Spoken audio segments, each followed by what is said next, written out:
if you want to have a great relationship with food and eating, why are you copying people that don't? Why are you following people who are obsessed with food or obsessed with counting every little stupid thing they eat, or making eating like this amazing profession where you get out the spreadsheet and have you had this and this and this?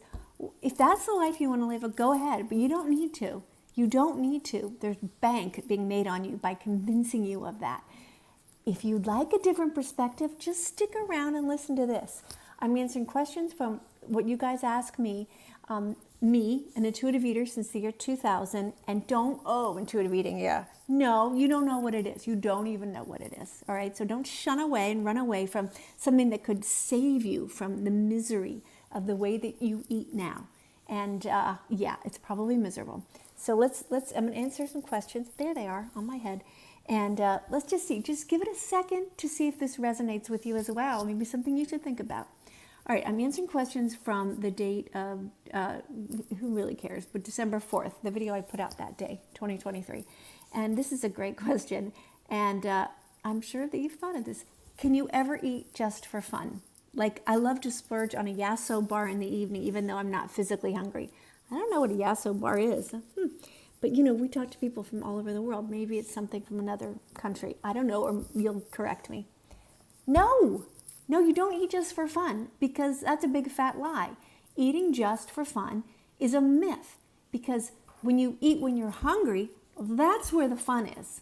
It is not fun to put food in your mouth when you're not hungry, compared to putting food in your body when you are. That's the party. But we teach ourselves, we train ourselves to believe that eating without hunger is great. No, it's not. Think about it. Think about the times, especially like the Thanksgiving full times, where you've gone, it's Thanksgiving, I can't wait to go. And then you sit there and you're piling it on. You're piling in the food because it's a special day, right? How do you really feel? Really? Is it fun, or is it like, here it comes, oh God, yeah, that's the truth of it. Now I'm talking to dieters. If you're not a dieter and you've never dieted and you just don't care, well, then this isn't for you. But most likely you're a dieter, because everyone is these days. It wasn't like that when I was a kid. I was born in 1960. So in 1960, people were way thinner, and I'll promise you, we were not dieting like that. Now, I wasn't of that age to be a dieter because I was born then, but I'm just saying, I remember. You guys see these pictures of people on the beach and everyone's like, why is everyone so thin? Yeah, I remember why everyone was so thin. No one was saying to themselves this very dangerous statement. Well, I can always go on a diet. That corrupts you. It totally corrupts you. It changes your focus from today, from what I'm shoving in food when I'm not hungry. And I've done it too. So when I say shoving, I don't mean it in a bullying way. I've been there. I've shoved the food in where I'm like not even hungry anymore, but I've already blown it. This mentality is incredibly powerful and detrimental, and we just act like it's no big deal. We act like, okay, well, if you just eat without hunger now, you can pay back later. The payback never comes, because this is such an important point.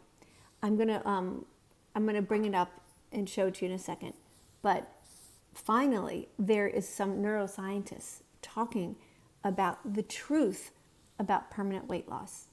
And it doesn't happen for most people unless you do it the way an intuitive eater does it.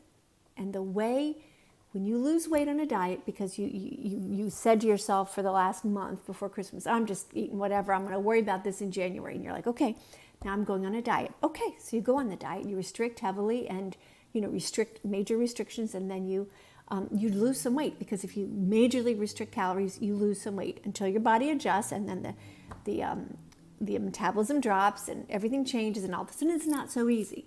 And by the way, if this is your 10th diet, it's not so easy. The first time you ever go on a diet, it's the easiest and the best and the most successful short term. That heyday never occurs again. But in our heads, we're like, well, it works because it worked. But it didn't work because you gained all the weight back, right? Okay, so instead, when you become an intuitive eater, You don't change the way you eat completely. Why would you do that? Imagine if you had a plate of food in front of you and that's what let's just say this plate was your day, like piled up with everything you ate in a day. What about, instead of the mindset of, I just got to change everything, I've got to work at all this, what if you just learn to eat less of this that you are already accustomed to eating, that you already apparently like because you're eating it, unless you're always dieting, which a lot of us are. A lot of us are. I used to. I know how you feel. But a lot of us are just always in between diets or on a diet, right? So anyway, so you got this plate of food and you're like, instead of making this incredibly traumatic shift to, okay, I'm only eating meat, I'm only eating whatever, you just said, I'm just going to eat this, but less. That's so much more effective. And that's how intuitive eating works. You eat the food that you love, that you crave, that your body's asking for.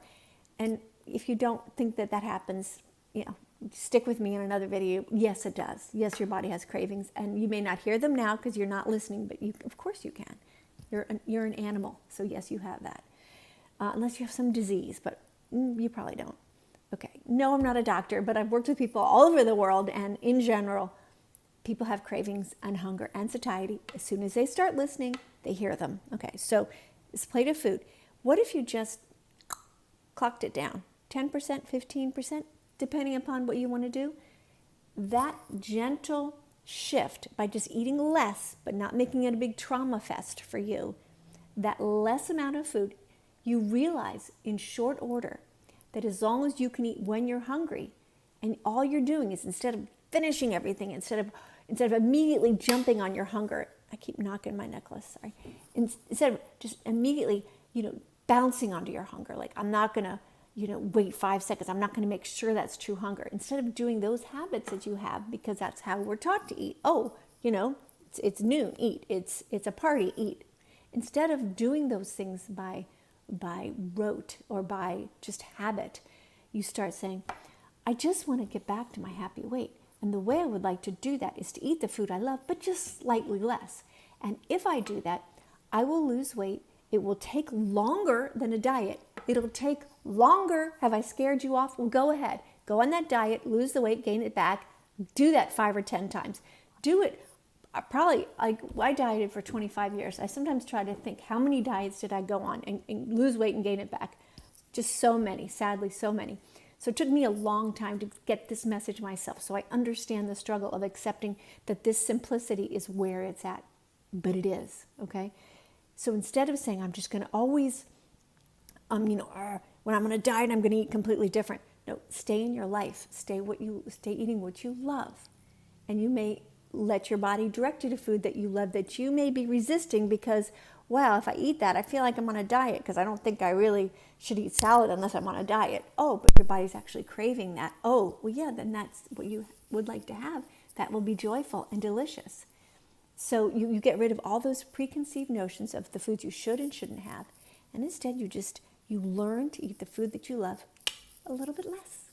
And say, oh, well, how can I lose weight doing that? Well, because, again, you eat less. Oh, does it feel like deprivation? No, this is a really big point. When you can eat whenever you're hungry, everything calms down. But in your head, and in my head as a dieter for 25 years until the year 2000 when I stopped dieting and I became an intuitive eater, in my head now, whenever I'm hungry, I can eat. And that that releases all the trauma. It doesn't happen overnight, guys. If you want overnight, yeah, sure, go on a stupid diet, get into your jeans for 5 minutes, and then the next time you try them on, they're going to be a little tighter because that's how it always works. All right? So no, eating for fun is a joke. Eating with hunger, that's fun. Eating just because, take a reality check and compare. Take the first bite of like something you love. Sweet, doesn't matter. Notice the joy. And then do it when you're not hungry. And you tell me which one's more fun, right? These are the concepts that intuitive eating builds in you. It's harmonious, it's beautiful, it's permanent. Join me in this happy place and stop torturing yourself. You don't need to do that ever again.